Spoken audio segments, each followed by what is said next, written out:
Hi everyone, it's Brave here again. So, the topic I want to talk about is how to make intrusive thoughts and feelings stop. Now, what I've come to realize is the fact is you can't fully make them stop because the thoughts and feelings will come up unexpectedly, even when you're not expecting it, even when you think you've healed from things. The only thing you can really do is to get control of yourself, as in the way you react to them when they arise. Because like I said, they can come up whether you're happy or sad. You might get triggered by a smell, seeing someone who looks similar to people who've hurt you in the past, sound. Um, Lots of things can trigger you, to have stressful memories reappear involuntarily, So what you really have to focus on is getting control of your reactions. So, you have to learn how to navigate your way through the painful thoughts, as in feel it to heal it, you could say. And the thing you have to kind of look at, why am I still triggered by this thought? So even if the thought comes up, if you're not triggered by it, then you can feel it and release it. Like for instance, if your toxic, dysfunctional family told you you were fat and now you're an adult and you've got healthy, you're not overweight anymore. If you get the thought in your head, the intrusive thought pops up without you wanting it to, of say your mother's voice telling you you're fat, you're ugly, whatever. You can't stop that thought because it's an intrusive thought. It's like popping up without your permission, but you don't have to react to it with the pain you did as a kid, with the hurt. You can literally be, well, I know she was wrong to say that to me even when I was overweight, and now I'm not overweight, so I'm not going to let that hold me back or make me go backwards with my health or whatever. So that's what I mean when I say getting to the root of, is this thing still a relevant fear or insecurity? Do I have to listen to this intrusive thought? And the answer is no. You don't have to listen to the intrusive thought. It's going to be there still. That's the thing that you can't control, but the thing you can control is yourself and your reaction. And if you catch yourself, getting upset and stressed out, as long as you realize that, okay, I need to navigate my way through this, it feels painful, but why is it still triggering me? Am I still not confident? Am I not building up my self-esteem enough? So you have to look at, like I said, your reaction. But obviously there are things like CPTSD, which is complex PTSD, so complex post-traumatic stress disorder, and that's caused by being constantly exposed and subjected to, stress and violence and horrible things, on a regular basis. And that can obviously make it harder for you to, stay calm and, navigate your way through quickly. You're probably going to get more angry than normal people, but there's no reason why you can't sit down with yourself and analyze why certain things trigger you still, and then you can work out, what is it I need to release or let go of? Why am I still holding on to something that someone said 20-30 years ago? How does that help me now? It doesn't. They have no power over me. Back then you may have felt like they had power over you if you were a younger person, or they were family and what they thought of you meant something to you, but now you're a grown person. You need to take your power back. That powerless feeling you had when you were a kid, you don't have to feel that anymore. You have to transform that pain into power. And it's never too late to do that, even if it takes you longer than others to, get back to a place where you feel strong and resilient. Take as long as you need. So let me just look at my notes. So yeah, don't let the weak opinions of jealous and cruel people in this world convince you of lies about yourself, or lies about others, as in telling you these people are better than you, these people look better than you, everything about them is good and everything about you is bad. Don't let people fool you. Don't be a fool. You don't have to listen to anyone's negative comments. You can fight back and tell them, I won't allow you to disrespect me, or cut them off if they won't listen to you. Put boundaries in place. Don't. And also, many people are, you know they're projecting onto you their insecurity, so they don't feel happy, they feel fat, ugly, not good enough. But then, to make themselves feel better, they will project that fear and insecurity onto someone else. And if they see that you allow them to make your self-esteem lower, they'll continue, because it makes them feel better seeing you get low. So never beg anyone to accept you, never allow anyone to dishonor or disrespect you. It's really important to stand firm in the knowledge that you're a good soul, you don't deserve terrible, cruel treatment. And even if 1,000 people treat you cruelly, scream at every last one of them that you will not tolerate disrespect. And if they can't respect that, then you have to cut them off. I mean, it isn't easy, because sometimes the people we love are the ones putting us down. And yes, some of them could have trauma, I understand that, but us sharing DNA or us loving them doesn't give them an excuse to abuse us, doesn't make them, you know, protected from being told you have to stop, you have to change, you know.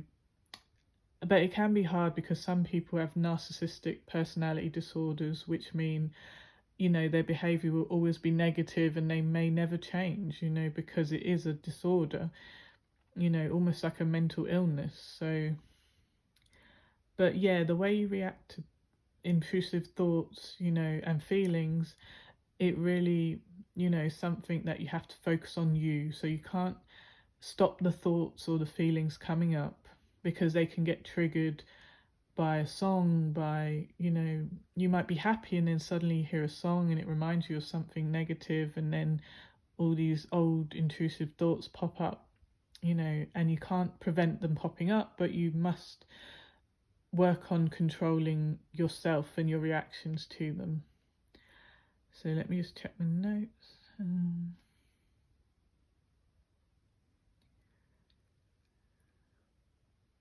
So yeah, so negative feelings and stressful reactions, like I said,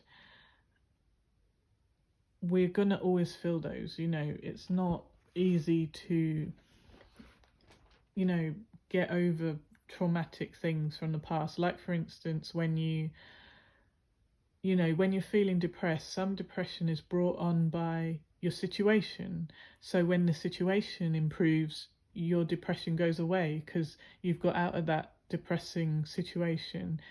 But then sometimes you could get out of a situation that was abusive, like, say, if you left an abusive husband, or when you left your parents' house, your childhood trauma is over, but the actual trauma you carry it with you, even if you don't want to. Sometimes it's really hard, like the damage has been done, and you will react or overreact to people's behavior. There might be times where your CPTSD makes you fear anyone and everyone, fear that they're going to hurt you, because that was your upbringing, that everyone around you had bad intentions and was cruel and just wanted to hurt you.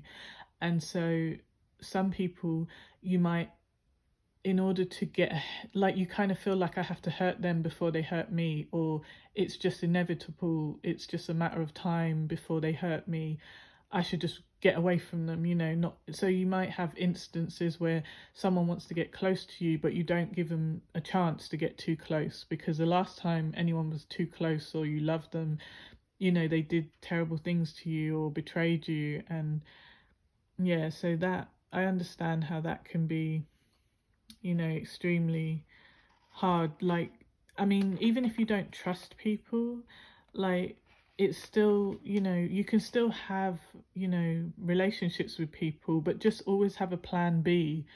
Even for that situation you hope will never happen, always have a plan B, a plan C, a plan D, and I'm being serious. Like there were times when I really thought I could trust someone, but if I had just had a plan B just in case, then their betrayal wouldn't have hit me so hard. It would have hurt, in the feelings part, the betrayal, but financially I would have been safe because I already had a plan B just in case this person stole my money or, tried to take away my home or whatever. So, yeah, that would be my best advice is you don't have to trust people. You can still be nice to them, you can still be close to them, but always have a plan B. That is the only way you can really try to control. I mean, you can't really control the unexpected, but at least you have a fighting chance if something difficult occurs. You can try and control as much as you can the potential pitfalls. But yeah, don't ever just put all your trust into anyone. Trust yourself. Yourself is the only one you can trust at the end of the day, and that's why you have to make sure you always have a plan B, even for those people who you really don't want to believe could ever betray you, because there really is a thin line between love and hate. So one minute someone can love you and say they're going to die for you, and the next minute they're the one trying to hurt you, trying to take you out of it. It's very scary sometimes. So yeah, but like I said, many people try to sometimes make you feel like you're not good enough. It could be family, friends, work colleagues, school friends, you know, and they could be hating in you the qualities and skills that they don't have. So their insecurity makes them feel less than. So they try to convince you you're not good enough because they hate the good things in you that they don't have. They're lacking in kindness or intelligence or strength or sportsmanship or whatever it is that you are better at than them. They're just lazy instead of them going and getting trained or, but sometimes there's certain things they can't learn. They can't learn to be kind or empathic or, generous if they're not those things. They might be a sort of selfish, nasty person by nature, you know and let me check my notes. Yeah, and that is the main thing I would say, is always have a plan B. You don't have to trust everyone, because I've been through tons of betrayal, so I definitely don't trust anyone anymore. And I tell them, don't take it personal when I say I don't trust anyone, because I remember years ago when I was first with someone and he had a traumatic upbringing, and he said, "Oh, I don't trust women, I don't trust women." And it used to offend me because I'd never done anything to him, even when years went by and I'd been loyal, blindly loyal, did nothing to harm this person. You know, it kind of really upset me when he would say, "Oh, I don't trust you." And I'd be like, "How dare you not trust me after everything I've done for you? Now you make me you're accusing me of things I haven't done. Now I want to give you a reason to hate me." That was the feeling, like, well, I haven't done anything for you to hate me or mistrust me, but now I'll give you a reason. But like, yeah, that kind of thing. If he had said, because of my trauma I don't trust anyone, instead of targeting me, because he kept saying I don't trust you. First it was I don't trust women, then it was I don't trust you, and this is after years of loyalty, which is ridiculous. So yeah, if you're someone who doesn't trust anybody, and someone new comes into your life and is, like a beautiful soul, don't disrespect them and make them feel like crap by telling them you don't trust them. Make it clear you don't trust anyone and it's not personal. And, maybe in the future you'll build up trust, but, right now you can see they don't mean you any harm and you respect that and appreciate that. But because of your trauma, you don't trust anyone. Make it clear that it's not personal to them. Appreciate them, but you don't have to trust anyone. And I do understand that now, that he had some trauma, and now because I've had lots of trauma, even though I've gotten through it, but because of the trauma, I will never, because of the betrayal as well was so severe, I will never trust anyone without having a backup plan. So if I did actually trust anyone, I'd have about 10 backup plans, and I would never take my eye off them. I'll always be watching them. And even though that sounds mean, like, oh, you're waiting for them to F up. Well, yeah, because if they F up and betray me, I need to be ready. I'm not going to be caught out like a fool last time, and then they're just doing all these terrible things to me. And I'm like, wait, they can't be doing this to me, but they love me, but they said they'd never.